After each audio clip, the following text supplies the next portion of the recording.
importancia de la bici, de una infraestructura segura para las y los ciclistas.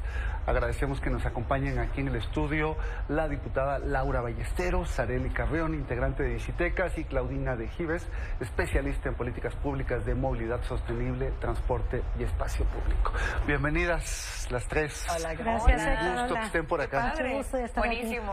Además, tres mujeres que han impulsado el uso de la bicicleta en distintas partes del país y a quienes se les deben muchas de las cosas que hoy en día se disfrutan hablando de este transporte. Bueno, justo con eso quisiera comenzar, Arely Carrión. ¿Cómo explicarle, por ejemplo, o qué decirle a una joven de 25 años, a un joven de 25 años, que da por sentado que en las ciudades hay bici pública y que hay ciclovías y que así es y que así debería de ser? Pues es un logro que se conquistó a fuerza de pedal, de insistir. Un grupo de personas empezamos hace muchos años, hace ya casi 3 décadas, cuando éramos muchachos, muchachas, a decir, ¿por qué no? ¿Por qué no podemos utilizar la bicicleta como forma de transporte en la ciudad? Y nos enfrentamos a risas, a burlas, en fin, todo tipo de adjetivos de esto es una locura, esto jamás va a ocurrir en Ciudad de México, esto jamás va a suceder, nunca va a ser un tema de política pública en la ciudad. Y nosotros pues persistimos, dijimos, es que esto es bueno para las personas, es bueno para la salud pública, es bueno para la ciudad, nos beneficia a todos, no solo a quienes andamos en bicicleta, sino a toda la ciudad. Persistimos y pues venos aquí casi 30 años después con una ciudad que tiene 400 kilómetros de ciclovías, políticas públicas ya establecidas en la Ley General de Movilidad y Seguridad Vial, no solo para la Ciudad de México, sino para todo el país. Y bueno, pues estamos ya en una conversación global, porque este tema no es un tema exclusivo de la Ciudad de México o de las ciudades mexicanas, es algo que está ocurriendo en todo el mundo, porque es la forma en la que nos vamos a mover de una manera más saludable y más sostenible en un siglo caliente, en un siglo acosado por el cambio climático. Sin duda, el transporte público y la bicicleta son el binomio junto con andar a pie, que pueden resolver un poco la crisis de los automóviles, ¿no?, en nuestra sociedad. Sin embargo, Laura Ballesteros, no es fácil impulsar bicicletas, el uso de la bicicleta dentro de los gobiernos. Se enfrentan resistencias. Te ha tocado en varios lugares bregar porque esto sea posible. ¿Cómo se hace? ¿Cómo se convence a los gobernantes de que sí adopten políticas pro bicicleta? Híjole, bueno, pues hacer memoria, ¿no? Recordar es vivir. Primero, decirte que uno siempre regresa al lugar donde más fue feliz y a lo que más ama, ¿no? Y mi carrera política empezó con la movilidad sostenible, con la bici, con la movilidad peatonal. Y ahora que volteo a ver hacia atrás, ya tiene eso 14, 15 años, nos damos cuenta de la lucha que se dio sin tregua, desde todas las trincheras. Yo primero te diría, esto no es una batalla de llaneros solitarios ni de llaneras solitarias. La movilidad sí tiene rostro de mujer en el país, sí hay que decirlo. Los cambios más importantes se han impulsado por mujeres en todo el territorio, mujeres desde el territorio además. Pero solas no, es en colectividad. Una sociedad civil organizada muy fuerte, muy técnica. De hecho, la gran diferencia entre esta comunidad de la movilidad y otras comunidades en otras agendas se compara mucho con la de medio ambiente, por ejemplo, que además muchos también venimos ahí, o fuimos allá ahora en mi caso. Son muy técnicas, muy especializadas, muy profesionales, son capaces de sentarse en la mesa, hacer números, datos, política pública, evaluación, exigencia. Eso es un componente fundamental. Del otro lado, necesitas también campeones políticos, políticas que estén en la trinchera dando la batalla y soportando con estos datos y con esta masa crítica y movilización las decisiones en las mesas de gobierno. Y también necesitas, por supuesto, medios de comunicación, aliados, periodistas, comunicadores, la fuente, que se mueve en transporte público, que son ciclistas, que entienden como nadie el tema. Hemos tenido un apoyo, por ejemplo, contigo a lo largo de todos estos años y que es invaluable. Ese es el trío perfecto. Ahora, el problema es que cuando haces política pública con gobernantes cochistas, te enfrentas precisamente a un mayoriteo en las mesas de tomas de decisiones. No me acuerdo cuando queríamos instalar el Consejo de Movilidad y Seguridad Vial en la Ciudad de México, que creo que sigue sin instalarse, ¿no? O sea, no han querido.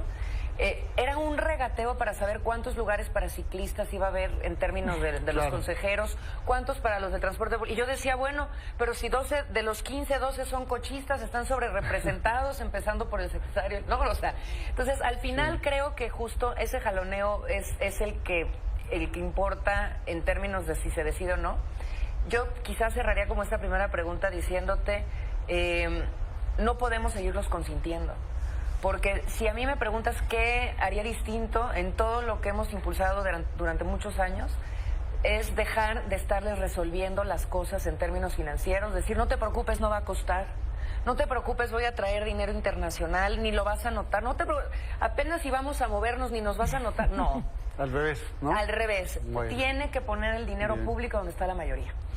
Claudina, pues tu paso por el activismo, por la administración pública, por la academia, por el estudio de estos temas, te da una perspectiva de cómo llevar a cabo también estas políticas en sociedades pues machistas, que desestiman este tipo de transporte como si fuera válido y que a los que cuesta mucho convencer. ¿Cómo lo has logrado en tu caso? Bueno, yo partiría un poco de lo que ya comentaron Laura y Arely, como toda este bagaje histórico del activismo en México, ¿no? Creo que esto de la ley general, pues es una lucha colectiva, tomó muchos años, tomó mucho esfuerzo, y el que tengamos primero un marco normativo ya a nivel federal que permita a quienes estamos desde distintas trincheras, ya sea el activismo, la academia, la función pública, contar con un instrumento en el que ya no es un deseo, ya no es algo que a mí me parece que vengo a convencer a alguien de que esto es lo que hay que hacer, sino que ya está institucionalizado, es un gran avance, ¿no? Hace 10 años no teníamos estos instrumentos y entonces era un trabajo de literal convencer casi que de manera personal a los tomadores de decisión. Ahora ya es mandatorio, está en la ley. Hay instrumentos que se han creado como la Estrategia Nacional de Movilidad, la Política Nacional de Transporte Público Colectivo, en donde ya aparece la movilidad activa y ahí se posiciona la bicicleta, ¿no? Entonces creo que tener esto pues ya permite que tanto el activismo y la función pública se ejerzan desde una perspectiva, una base muy distinta a la de hace años, ¿no? Nos falta mucho por hacer.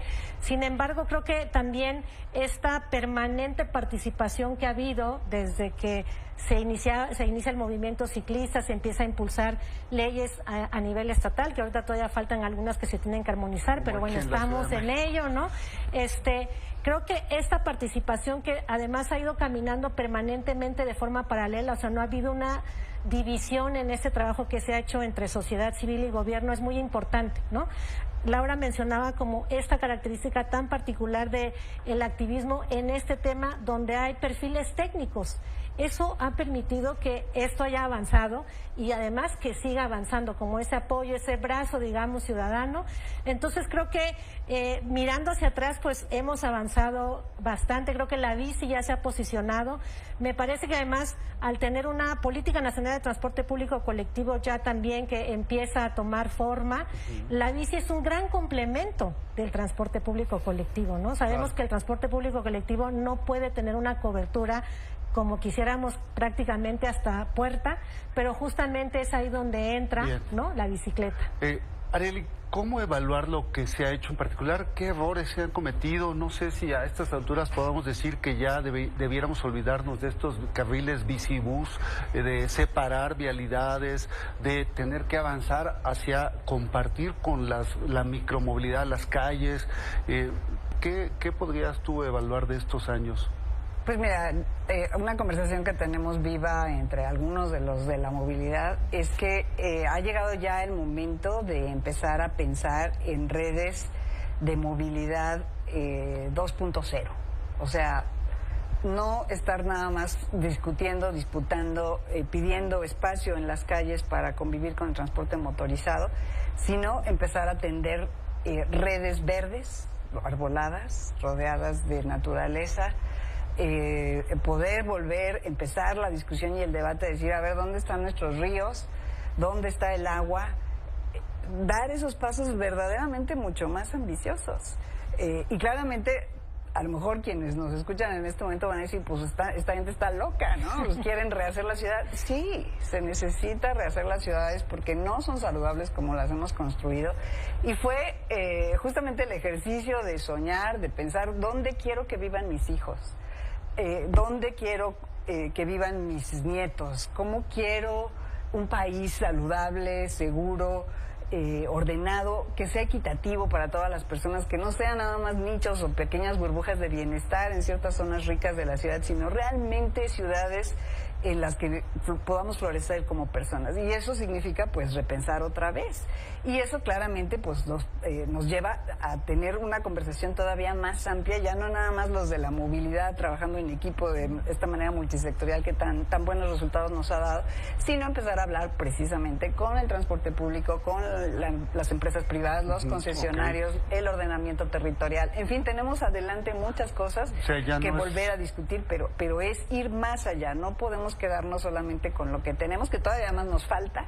Consolidar la red que tenemos, lograr que las redes de movilidad ciclista lleguen hasta las periferias. No puede ser que la ciclovía y el espacio verde público de calidad esté solamente en las zonas centrales. Eso no puede, es una inequidad que es inaceptable. Bueno, y esto significa que no haría falta una dirección general de la bicicleta en el país o una subsecretaría de la bicicleta, sino más bien migrar, Laura, un poco hacia, pues todo esto tiene que ser una política donde converjan todos estos temas, ¿no? Pues una gran secretaría de las ciudades, como se soñó Sedato en su momento, por ejemplo, ¿no? Y creo que estos cambios, no sé si necesariamente nada más a nivel federal, o sea, yo lo pienso más a nivel territorial, a nivel hiperlocal, que pues el mundo se cambia una calle a la vez, como dice Janet Sadikán, y que necesitamos que los territorios con sus gobiernos se pongan las pilas. En Monterrey hicimos un experimento que si yo tuviera el poder de decidirlo, lo replicaría en todos los municipios de la República, que fue convertir la Secretaría de Desarrollo Urbano en una supersecretaría de ciudad con desarrollo urbano sostenible. Y ahí lo que hicimos fue poner el pilar de movilidad, el pilar de desarrollo urbano y el pilar de medio ambiente. ¿Por qué? Porque hoy en día, hablando de las conversaciones transversales, son los desarrolladores inmobiliarios los que han decidido en las últimas décadas dónde se hace ciudad y dónde no, cómo se hace y cómo no, quién tiene acceso a la vivienda y quién no. Y eso ha sido un error garrafal del neoliberalismo en nuestro país. ¿Qué necesitamos hacer? Que el gobierno se ponga enfrente, que diseñe, que planee, que converja y que los ponga de acuerdo. Entonces, lo que nosotros hacíamos y nos funcionó hasta que se empezaron a quejar porque pues el bolsillo de ellos era más importante que el desarrollo sostenible de la ciudad, era cómo vamos a negociar. Si tú vas a hacer aquí un desarrollo, ¿qué impacto tiene para la comunidad? ¿Cuál es el valor costeable en movilidad, en medio ambiente, en agua? Y entonces ese valor calculable, teníamos una tabla muy medida con urbanistas, ese impacto ellos lo transformaban en proyectos. Entonces había un banco de proyectos verdes, escalándole ya no nada más a la movilidad, porque tenemos que hacer calles con cuenca, calles completas, calles saludables. Ellos escogían un proyecto que estuviera dentro de su zona para que tenga también plusvalía para ellos, pues, tiene que ser ganar con todos estos y se lo donaban al municipio. Entonces así se hicieron corredores verdes en Monterrey, se llevó la bicicleta. Yo me acuerdo cuando llegué allá, decía, bueno, ya me peleé una década en la Ciudad de México y era la loca hippie come flores, como me decían muchos, y ahora medio logramos ahí hacer mucho de lo que ellos hicieron, y luego a Monterrey a picar piedra de nuevo. Y la discusión sigue, se queja mucho. Claudina, cuando hablamos de uso de la bici, de uso del espacio público, hablamos también de desigualdad. Hay históricamente una desigualdad en cómo se reparten las calles, a pesar de que haya mucha gente que utilice la bici de estratos bajos y que no tienen condiciones para hacerlo. Eso por no meter el tema, además de género, de las mujeres, ¿no? Sí, yo creo que, o sea, esto que tú mencionas, la desigualdad se da en distintos niveles y aspectos, ¿no? Quizá el más visible y generalizado en cuanto al uso de la bicicleta claramente es qué tanto espacio podemos ocupar las personas que usamos la bici en la calle, ¿no?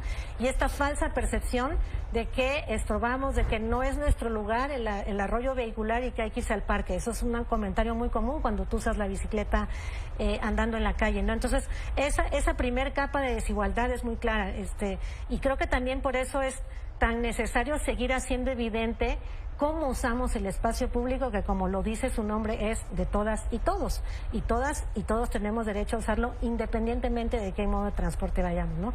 Y luego le podemos ir agregando otros niveles de análisis como el que acabas de mencionar, que es el género, en donde pues se profundiza esa desigualdad, ¿no?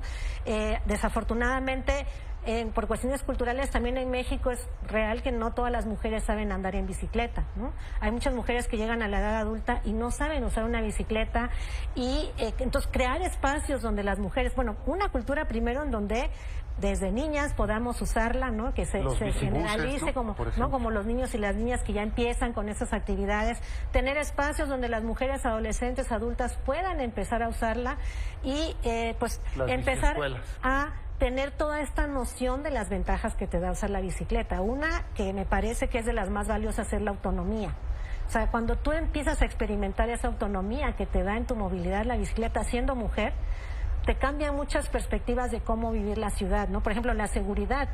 Nadie de las compañeras que están acá me dejan mentir que cuando tú te mueves en bici te sientes más segura que caminando o en transporte público, ¿no? O sea, entonces el fomentar espacios donde eso pueda suceder pues también es una prioridad, ¿no? Entonces creo que seguimos trabajando en ello, falta mucho, pero pues también es importante voltear a ver la lucha que se ha dado y en qué lugar nos tiene ahora en ese avance y pues focalizarlo también, como tú mencionas, en cómo estamos usando la bicicleta para poder ir poco a poco cerrando esas brechas que existen y cómo es un instrumento que nos permite pues ir socavando esas desigualdades, que ya no se profundicen, sino al contrario, que sea una herramienta que permita que pues a nivel social podamos generar una cultura de convivencia mucho más amable con todos y todas, ¿no?